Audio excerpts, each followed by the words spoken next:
The message came on a frequency that should not have existed. Admiral Kethvar stared at the holographic display floating above his command table, his four eyes narrowing as he read the words again. The transmission had arrived at all four corners of the Zephyrian Empire at the exact same moment, despite being separated by thousands of light years. The Sol system and surrounding 50 light-year radius is declared a quarantine zone. Any military vessel entering this region will be considered an act of aggression against forces beyond your comprehension. You have been warned. The bridge of the Imperial flagship Dominator fell silent. Kethavar's clawed hand tapped against the metal surface as he considered the message. In his 300 years of military service, he had conquered 47 worlds and destroyed 6 different alien civilizations. Nothing was beyond his comprehension. "Sir?" His communications officer spoke carefully. "The message came with authentication codes we don't recognize. The encryption is unlike anything in our databases." Kethavar turned to face the massive view screen showing the stars beyond their current position near the Empire's edge. "What do we know about this Sol system?" His intelligence officer, a thin Zephyrian with pale blue skin, activated his console. The Sol system contains a single inhabited planet called Earth. The species there calls themselves humans. Our long-range scouts observed them 50 years ago. They had just discovered basic spaceflight, primitive technology, barely past nuclear weapons. And now someone claims they are dangerous enough to quarantine? Kethavar laughed, a sound like grinding metal. "Show me the tactical analysis." The hologram changed to display a three-dimensional map of the galaxy. The Sol system appeared as a small red dot, surrounded by a sphere showing the quarantine zone. It was a tiny speck compared to the vast Zephyrian Empire. "The humans have achieved faster-than-light travel in the past 20 years, the intelligence officer continued. "But their ships are crude. Metal hulls, chemical rockets, simple weapons. They pose no threat to our forces." Kethavar studied the display. The quarantine zone was positioned between 4 major galactic powers. The Zephyrian Empire controlled the eastern spiral arm. To the north were the crystalline hegemony, beings made of living crystal who could shape matter with their thoughts. The western regions belonged to the Voidstalkers, masters of stealth and dark energy weapons. And in the southern quadrant lurked the ancient Korthax, a species so old they remembered when the galaxy was young. "Have the other powers received this message?" Kethavar asked. "Unknown, sir. But given the transmission method, it's likely they all received identical warnings." The Admiral's mind worked quickly. If all 4 major powers had been warned away from a primitive human world, there had to be something valuable there. Perhaps rare minerals, ancient technology, or strategic positioning. The humans were probably just convenient guardians, unaware of what their planet really contained. "Sir," another officer interrupted, "we're receiving a priority transmission from the Imperial High Command." The hologram shifted to show the face of Supreme Commander Vexthai, the Zephyrian Empire's highest military authority. Her scarred features spoke of countless battles won. "Admiral Kethavar, you have seen the human message?" "Yes, Supreme Commander." "A transparent attempt to protect something valuable in that system." "Our thoughts exactly." "Intelligence suggests the humans discovered something on their world or in their system. Perhaps ancient technology from the predecessor race. We cannot allow our enemies to claim it first." Kethavar straightened. The predecessors were a legendary species that had vanished millions of years ago, leaving behind scattered artifacts of incredible power. If the humans had found a predecessor site, it would explain the mysterious message. "What are your orders, Supreme Commander?" "Assemble our finest battle fleet. You will investigate the Sol system and claim whatever the humans are protecting. If they resist, eliminate them. But do it quickly before the other powers move." The transmission ended. Kethavar turned to his staff officers. "You heard the Supreme Commander. Begin immediate preparation for departure. I want our best ships, our most experienced crews." Over the following days, the Zephyrian war machine mobilized with frightening efficiency. 300 ships gathered at the staging point, massive dreadnoughts bristling with plasma cannons, swift destroyers equipped with reality-warping weapons, and support vessels carrying enough firepower to crack a planet's crust. Unknown to the Zephyrians, similar scenes were playing out across the galaxy. In the crystal cities of the hegemony, Queen Silandra commanded her living ships to prepare for departure. The crystal beings could grow their vessels from thought alone, creating ships that could repair damage instantly and adapt to any threat. 200 crystal vessels began their slow transformation, becoming sleek predators of space. The Void Stalkers moved in darkness, as always. Their shadow fleet slipped between dimensions, invisible to most sensors. Admiral Nexigoth commanded 400 ships that existed partially in normal space, and partially in the void between realities. They were masters of surprise attacks and impossible maneuvers. Most concerning of all were the ancient Korthax. In their biomechanical hives, creatures older than most stars stirred to action. The eldest one, a being that had witnessed the birth of galaxies, commanded vessels grown rather than built. 100 Korthax ships began their journey, each one a living creature the size of a city, equipped with weapons that could rewrite the laws of physics in small areas. None of the four powers knew the others were moving. Each believed they alone had the wisdom to ignore the human warning and claim whatever prize awaited in the Sol system. As the fleets prepared to depart, some voices urged caution. Younger officers questioned the wisdom of ignoring such a specific warning. Scientists noted the unusual properties of the message itself.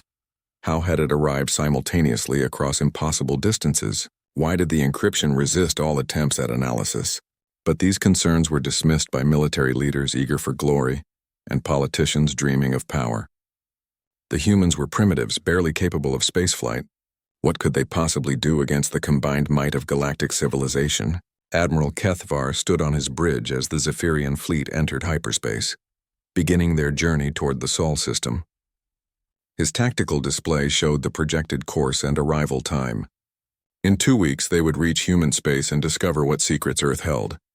He had no way of knowing that 3 other fleets were making similar journeys, all converging on the same small yellow star. He had no way of knowing that every move his fleet made was being watched by sensors he could not detect, and he certainly had no way of knowing that the humans had been expecting them for a very long time. The warning had been clear: stay away from Earth. But arrogance, greed, and the hunger for power had blinded 4 civilizations to the possibility that, sometimes, warnings should be heeded. As his fleet raced through hyperspace toward what they believed would be an easy conquest, Admiral Kethvar reviewed the intelligence reports one more time. Primitive humans with crude technology and simple weapons. It would hardly be a battle at all. He was right about that last part, though not in the way he expected. The die was cast. 4 of the galaxy's most powerful civilizations were about to learn why Earth had been quarantined, and why some warnings are issued not out of fear, but out of mercy. 2 weeks later, Admiral Kethvar's fleet dropped out of hyperspace at the edge of the Sol system. The journey had been smooth, with no signs of pursuit or interference. His 300 ships spread into attack formation, their sensors immediately beginning deep scans of the system ahead. "Report," Kethvar commanded as he studied the tactical display. "Sir, we're detecting multiple contacts throughout the system," his sensor officer announced. "The 3rd planet appears heavily populated. Orbital installations around several worlds, but the energy signatures are weak, consistent with primitive technology." Kethvar nodded, satisfied. Then his communications officer spoke up urgently. "Admiral, we're receiving multiple hyperspace emergent signatures, large fleet formations approaching from different vectors." The main display shifted to show the outer system. To the north, a collection of gleaming crystal ships materialized, the crystalline hegemony fleet. From the western approach, space itself seemed to ripple as void stalker vessels phased into normal reality. And from the south came perhaps the most disturbing sight: massive organic shapes that looked more grown than built, the bioships of the ancient Korthax. "It appears we are not the only ones who chose to ignore the human warning," Kethvar observed calmly, though his mind raced. This complicated things significantly. On the crystal flagship Luminous Conquest, Queen Silandra watched the same display with growing irritation. Her crystalline form sparkled with frustrated energy as she spoke to her fleet commanders. "The other powers have arrived as well. This confirms our suspicions about the value of whatever lies in this system." Her ships were things of beauty, living crystal that flowed like water while maintaining the hardness of diamond. They could reshape themselves at will, growing new weapons or defensive structures as needed. Against primitive humans, her 200 vessels should have been more than sufficient. Against 3 other galactic powers, the situation was more complex. Admiral Nexigoth of the Void Stalkers studied the enemy positions from his shadow ship, Dark Between Stars. His 400 vessels existed partially outside normal space, making them difficult to detect and nearly impossible to target accurately. The Voidstalkers had perfected the art of striking from directions that didn't technically exist. "The prize must be significant indeed," he whispered to his bridge crew, beings of living shadow who moved like smoke given form, 4 powers converging on one primitive world. But it was the ancient Korthax who found the situation most intriguing. The eldest one, a creature so old it remembered when the galaxy had different spiral arms, commanded from within the living ship First Thought. Its biomechanical vessel was the size of a small moon, covered in sensors that had been evolving for millions of years. Interesting. The eldest one communicated to its subordinates through direct mental connection. "The humans appear unchanged since our last observation. Yet something has drawn all the young races here." As the 4 fleets positioned themselves in an uneasy standoff around the outer system, each began conducting detailed scans of their target. What they found was both reassuring and puzzling. Earth showed all the signs of a thriving technological civilization, but one barely beyond its homeworld.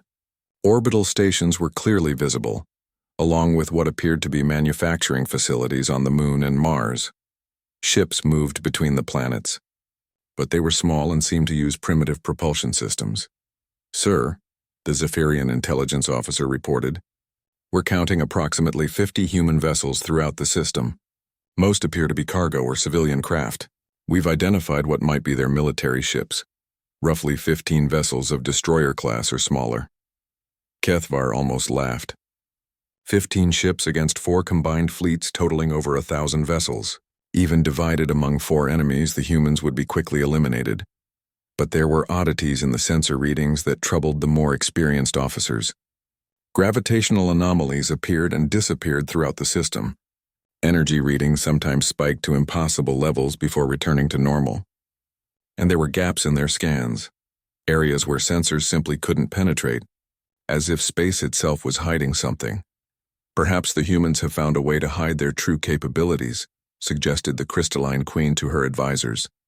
"But no amount of deception can overcome such overwhelming numerical superiority."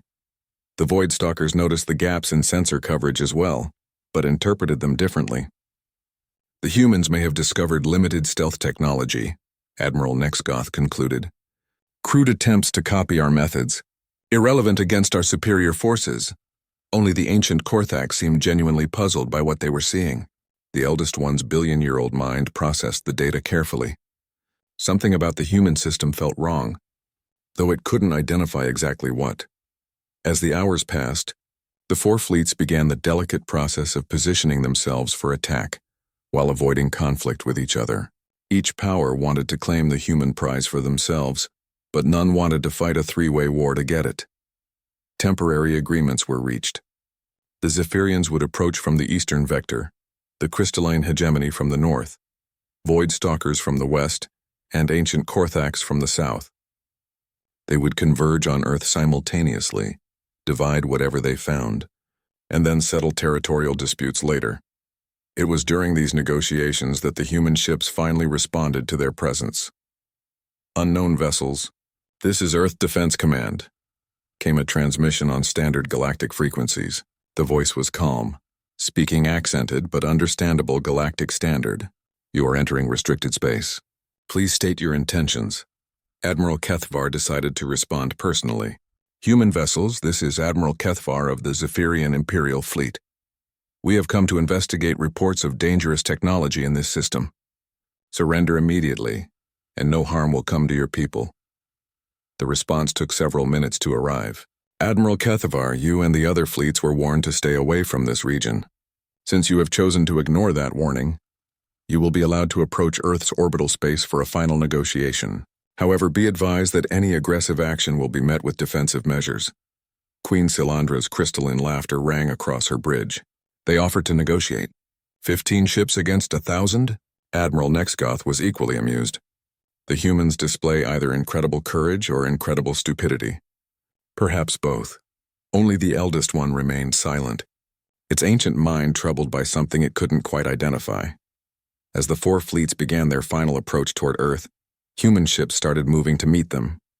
The vessels were exactly what the intelligence reports had described: metal hulls, primitive designs, obvious weapon systems that looked like enhanced versions of kinetic and energy weapons.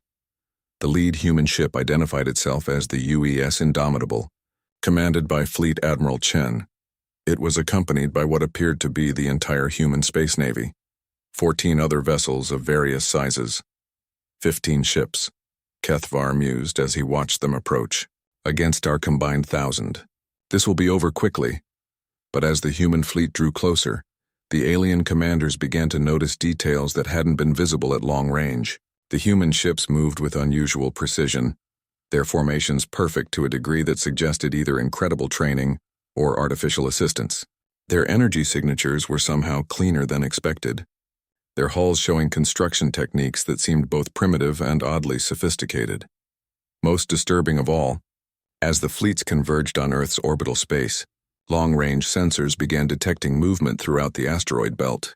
Rocks that had been stationary for billions of years were suddenly changing course, orienting themselves toward the approaching fleets. "Sir," the Zephyrian sensor officer reported with a worried tone, "I'm reading massive energy buildup from multiple points throughout the system. The source appears to be—" "What?" Kethvar demanded. "The asteroids, sir. They're not asteroids." The final pieces of the trap were beginning to reveal themselves, though none of the alien commanders yet understood what they were seeing. They had come expecting to face primitive humans and claim an easy prize. Instead, they were approaching a carefully prepared battlefield where every rock, every piece of debris, every apparently innocent object had been placed with deadly purpose. The humans had indeed been waiting for them, and Admiral Chen's calm voice carried across space with an invitation that was really a warning. "Welcome to Earth space. Shall we begin?" Fleet Admiral Chen stood on the bridge of the UES Indomitable, watching the tactical display as over 1,000 alien ships converged on Earth's orbital space. His expression remained calm, almost bored, as he observed the approaching forces that could destroy entire star systems. "Admiral," his communications officer reported, "we're receiving transmission requests from all 4 alien commanders. They want to speak with you directly." "Put them through, all of them at once." The main screen split into 4 sections, showing the faces of the alien fleet commanders. Admiral Kethavar's reptilian features dominated the upper left, his scales dark green and his 4 eyes burning with military pride. Queen Silandra appeared as a beautiful crystalline form in the upper right, her transparent body sparkling with inner light. The lower left showed Admiral Nexgoth, a being of shifting shadows with glowing white eyes. And in the lower right, the ancient Korthak's eldest one appeared as something that hurt to look at directly. Part machine, part organic matter, part something else entirely. "Human," Admiral Kethvar spoke first. "I am Admiral Kethvar of the Zephyrian Empire. You face 4 of the galaxy's most powerful civilizations. Surrender now, and your species will be allowed to serve as workers on your own world." Queen Silandra's voice chimed like crystal bells. "The crystalline hegemony offers more generous terms. Submit to our rule and your people will be treated as valued servants. Resist, and we will reshape your world into something more suitable for crystal growth." Admiral Nexgoth's words came from darkness itself. "The Void Stalkers claim this system by right of discovery. Your species will be relocated to worlds more appropriate for primitive life forms. This is not negotiable." The eldest one spoke last, its voice carrying the weight of eons. "Young humans, you have found something that does not belong to you. Return it to those with the wisdom to use it properly, and the ancient Korthaks will allow your species to continue existing." Admiral Chen listened to each demand with the same mild expression. When they finished, he leaned back in his command chair and smiled.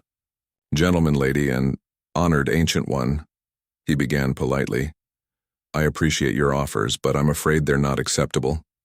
You see, you were all warned to stay away from this region. Since you chose to ignore that warning, I'm now required to give you one final chance to leave." The 4 alien commanders looked at each other's images on their screens, then back at Chen. The human appeared completely serious, despite commanding only 15 ships against their combined 1,000. "Human," Kethvar growled, "you cannot be serious. Look at your sensors. We have overwhelming superiority in numbers and technology." "Oh, I've looked," Chen replied cheerfully. "Very impressive fleets, all of you, but you've made one critical error in your calculations." "And what would that be?" Queen Silandra asked, her crystal form flickering with amusement. You've assumed that what you can see is all that's here. As if triggered by his words, space around the alien fleets began to change. The asteroids they had detected moving earlier suddenly lit up with energy signatures. What had appeared to be ordinary chunks of rock and metal revealed themselves as carefully disguised weapons platforms. But that was just the beginning. Admiral Kethavar watched in growing alarm as his sensor readings multiplied. Where his instruments had detected 15 human ships, they now showed 30, then 50, then 100. Impossible, he whispered. Where did they come from? Stealth technology, Admiral Nexgoth observed, though his voice carried a note of confusion. But this is beyond anything we've seen from them before. The human ships that had been visible all along suddenly looked different as well. What had appeared to be crude metal hulls now showed signs of construction techniques that made no sense. The ships seemed to exist in perfect geometric forms that shouldn't have been stable, yet clearly were. Admiral Chen, the eldest one, spoke, its ancient voice now tinged with something that might have been concern. What are you? Chen's smile widened. We're humans, of course, though I suspect your intelligence reports may have been a bit incomplete. On the Zephyrian flagship, the sensor officer was frantically recalibrating his instruments. Sir, the readings keep changing. I'm now detecting over 200 human vessels, but they're not showing up on all sensors simultaneously. It's as if they're phasing in and out of normal space. Admiral Kethavar's confidence began to waver. Show me our force comparison. The tactical display updated, showing human forces that now outnumbered any individual alien fleet, though still smaller than their combined forces. But the numbers kept shifting as if the computer couldn't get a solid count. Human, Queen Silandra demanded, explain these deceptions. Are you using holographic projections? No holograms, Chen replied. Though I understand your confusion.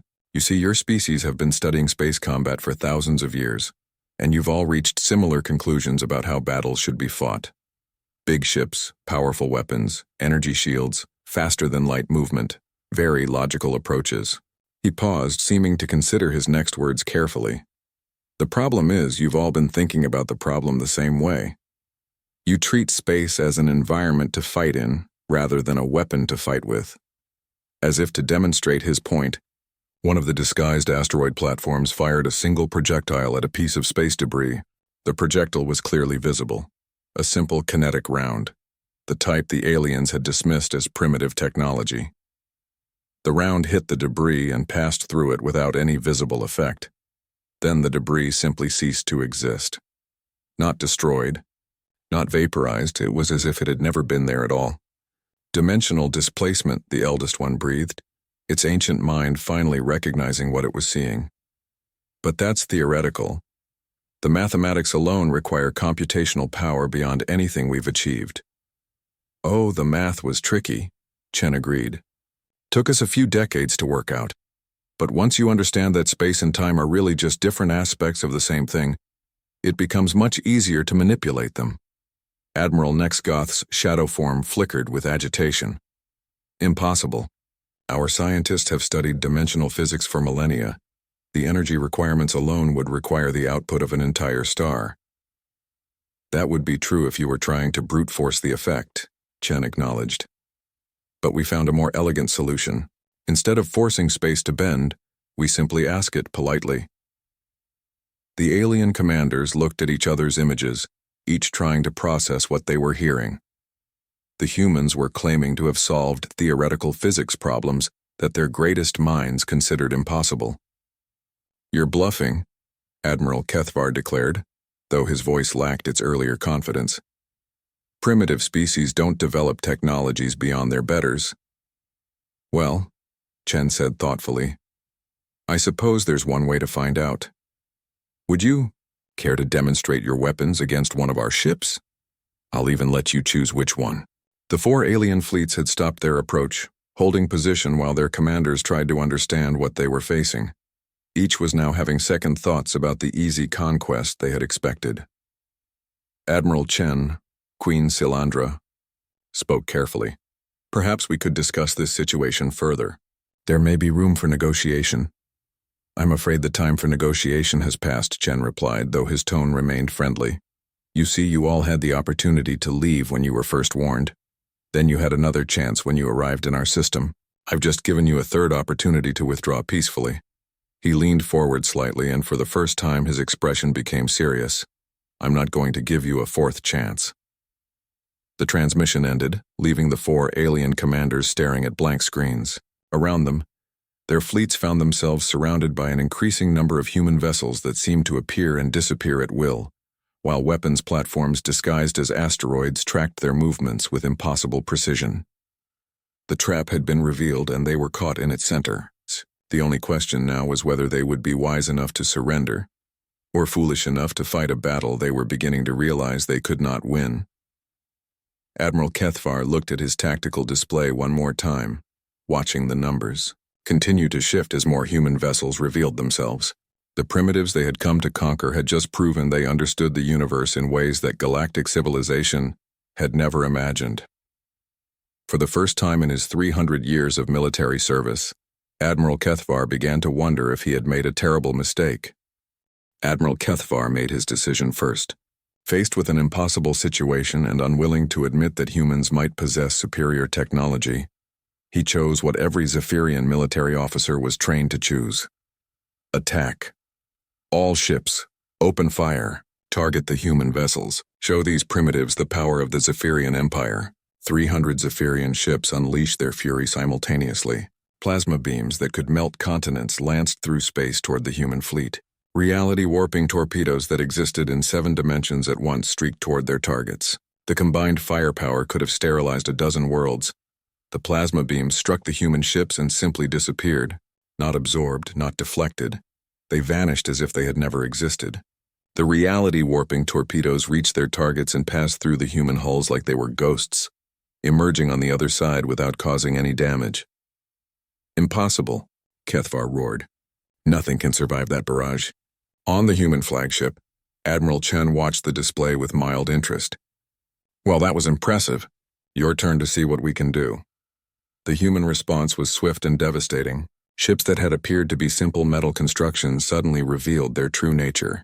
What looked like primitive kinetic weapons fired projectiles that moved in ways that violated physics. The rounds curved around obstacles, accelerated after leaving their launch tubes, and struck targets with impossible precision. The first Zephyrian ship to be hit simply broke apart, its hull separating into component atoms without any explosion or energy release. The second ship suffered a more disturbing fate. It began aging rapidly, its hull corroding and systems failing as if centuries were passing in seconds. Queen Silandra watched the destruction of the Zephyrian vessels and made her own choice. Crystalline ships, engage the humans. Show them the power of living crystal. Her 200 crystal vessels flowed into attack formation, their hulls reshaping themselves into aggressive configurations bristling with weapons. Coherent light beams that could cut through starship armor sliced toward the human fleet. Gravity wells designed to crush matter into neutron-dense spheres formed around human ships. The human vessels simply ignored the attacks. Light beams bent around their targets without affecting them. Gravity wells formed and immediately collapsed as if the universe itself rejected them. The crystal ships found themselves attacking enemies that didn't seem to exist in the same reality. The human counterattack was swift and surgical. Beams of energy that looked like simple laser light touched crystal ships and caused them to stop growing. The living crystal began to crystallize in new patterns, becoming brittle and fragile. When the affected ships tried to reshape themselves, they shattered into beautiful but harmless fragments. Admiral Nexgoth of the Void Stalkers watched the destruction of 2 allied fleets and decided on a different approach. His ships were masters of stealth and dimensional warfare. They would strike from the spaces between spaces, where the humans couldn't possibly defend. All ships phase into the void, attack from dimensions they cannot perceive. 400 shadow ships shifted into alternate realities, becoming invisible to normal sensors and existing partially outside conventional space-time. From their hidden positions, they launched attacks through dimensional rifts, striking at the human fleet from directions that didn't technically exist. The weapons passed harmlessly through empty space. The human ships were no longer where the sensors indicated they should be. Admiral, his sensor officer reported in confusion. The human vessels appear to be existing in multiple dimensions simultaneously. Our attacks are striking locations they occupied, not locations they currently occupy. Before Nexagoth could process this information, the human response came. Somehow, impossibly, human weapons reached into the void between realities and dragged his ships back into normal space, but they didn't emerge where they had entered.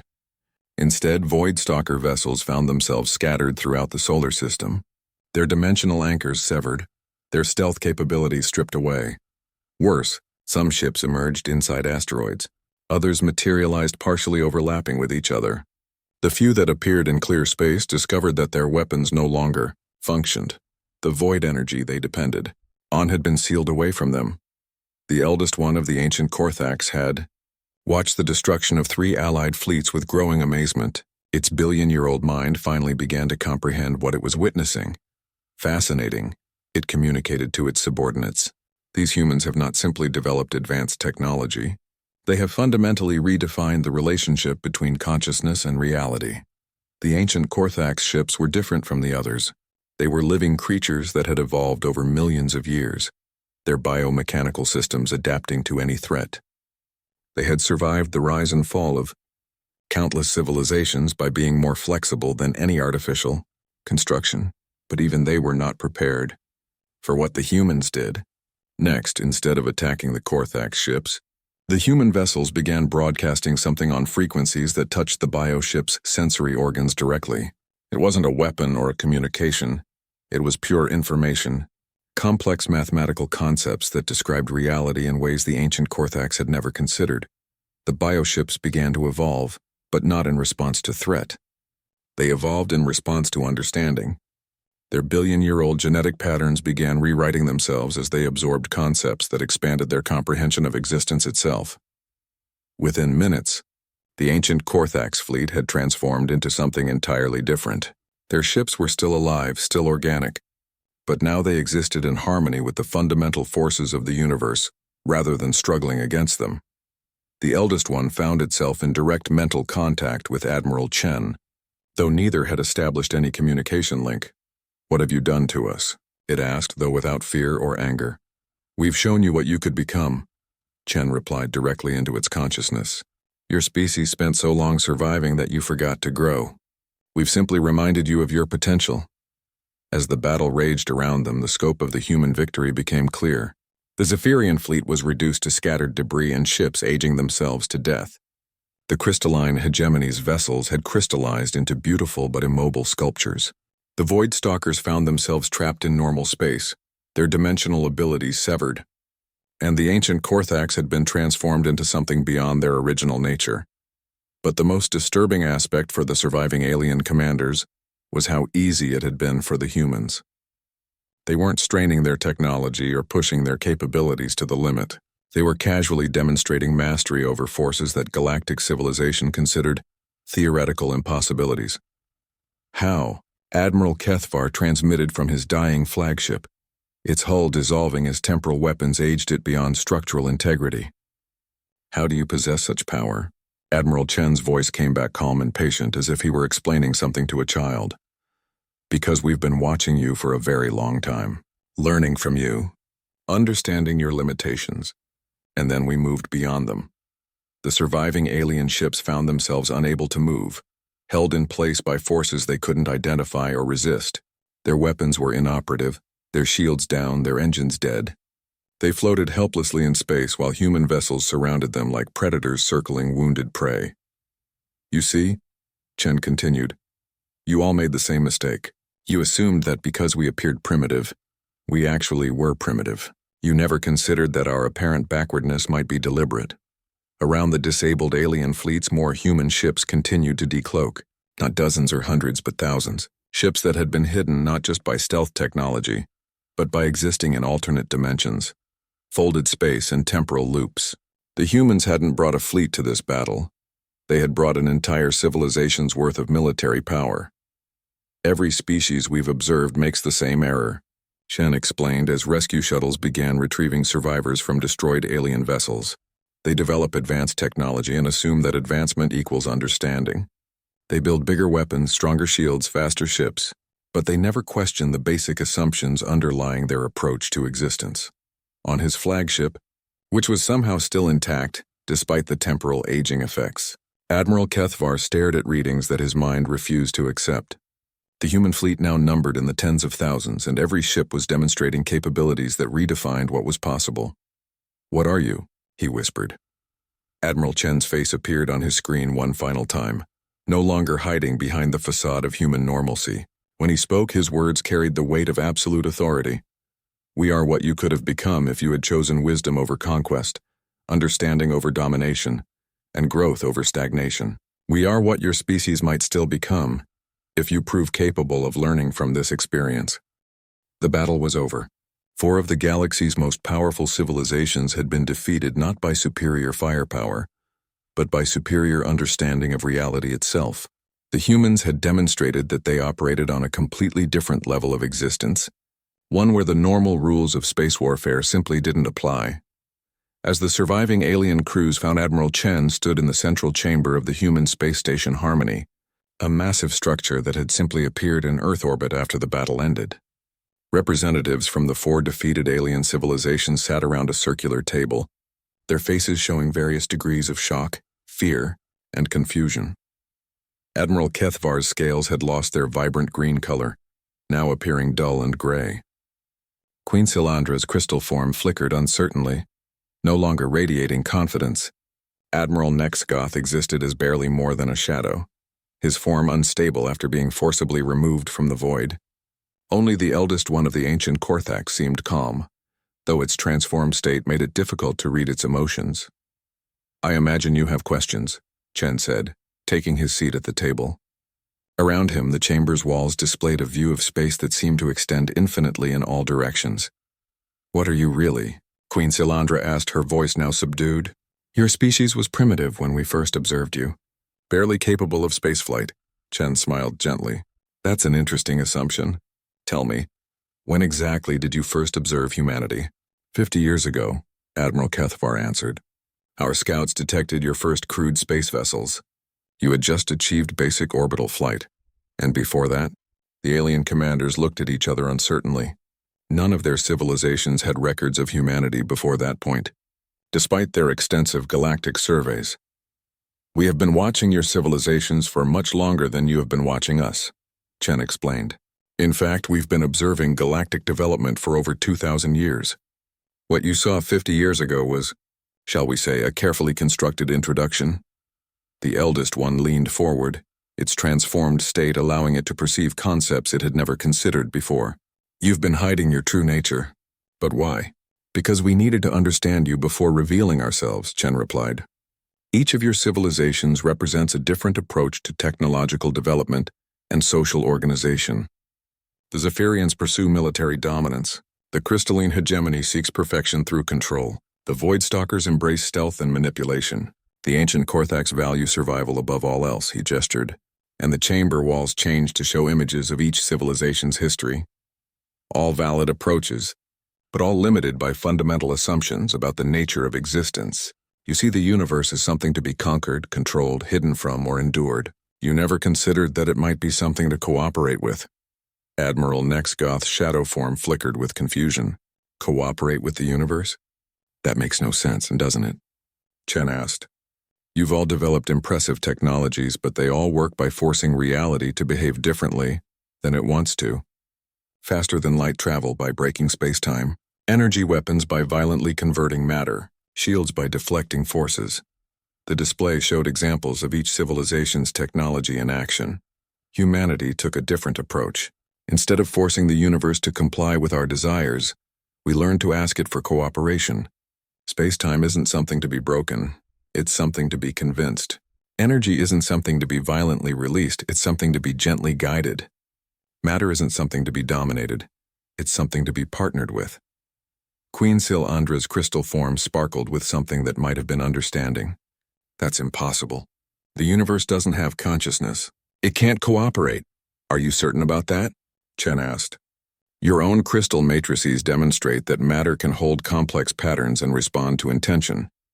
The Voidstalkers know that consciousness can exist between dimensions. The ancient Korthax have proven that awareness can span millions of years. Why is it so difficult to believe that the universe itself might be aware? The chamber fell silent as the alien representatives considered this possibility. It challenged everything they thought they knew about reality. But if that's true, Admiral Kethvar said slowly, then everything we've built, everything we've achieved, is like a child throwing a tantrum instead of asking politely for what they want. Chen finished kindly. You've accomplished impressive things through force and cleverness. Imagine what you could accomplish through cooperation and understanding. The eldest one spoke, its voice carrying new harmonics that hadn't been there before its transformation. You changed us. My ships, my people. We're not the same as we were. We didn't change you, Chen corrected. We simply showed you possibilities that were always there. Your species had the potential for what you've become. You just needed to see it was possible. He stood and walked to the chamber's center, where a holographic display materialized, showing the galaxy in stunning detail. This is your galaxy as you know it, he said. The display showed the familiar spiral arms, the territories of the four great powers, the neutral zones and contested regions. Then the view pulled back, revealing that what they had thought was the entire galaxy was actually a small section enclosed within a vast spherical structure. And this is the reality. The alien commanders stared in shock at the display. Their entire known universe was revealed to be a small enclosure within something incomparably larger. What you call the galaxy is actually a preserve, Chen explained, a protected region where younger civilizations can develop and mature. Humanity has been serving as, let's call us caretakers. Admiral Kethvar's voice was barely a whisper. How long? The preserve was established about 3 million years ago, when humanity first achieved true understanding of the universe's nature. We've been watching over developing civilizations ever since, allowing them to grow and learn at their own pace. The display zoomed out further, showing other preserves scattered throughout what was apparently a much larger universe. Some were empty, waiting for new civilizations to develop. Others showed signs of activity that suggested successful graduates. The warnings you received weren't threats, Chen continued. They were tests. We needed to determine whether your civilizations had developed wisdom along with power. Species that heed warnings and respect boundaries are ready for larger truths. Those who ignore warnings and choose aggression need more time to mature. Queen Silandra's crystal form flickered with what might have been shame. We failed the test. You made choices that revealed your current level of development, Chen said diplomatically. But this isn't a pass-fail situation. It's a learning opportunity. He returned to his seat and looked at each of the alien representatives in turn. You now have a choice to make. You can return to your civilizations and share what you've learned here. Help your people understand that there are larger realities beyond conquest and competition. Guide them toward cooperation and understanding. The display showed peaceful images of the four civilizations working together, their technologies enhanced by the principles Chen had described. Or, Chen continued, and his voice took on a harder edge. You can choose to reject these revelations. Convince yourselves that what happened here was an illusion or a trick. Return to your old ways of thinking and acting. The peaceful images were replaced by scenes of devastation, fleets destroyed not by human weapons, but by the universe itself rejecting their violent approaches.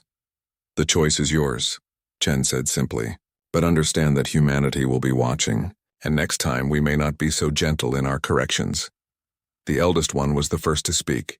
My people have been transformed by what you showed us. We cannot return to what we were, even if we wanted to. We will serve as teachers for those ready to learn. Queen Silandra nodded slowly. The crystalline hegemony will need time to process these revelations. But we have always valued perfection.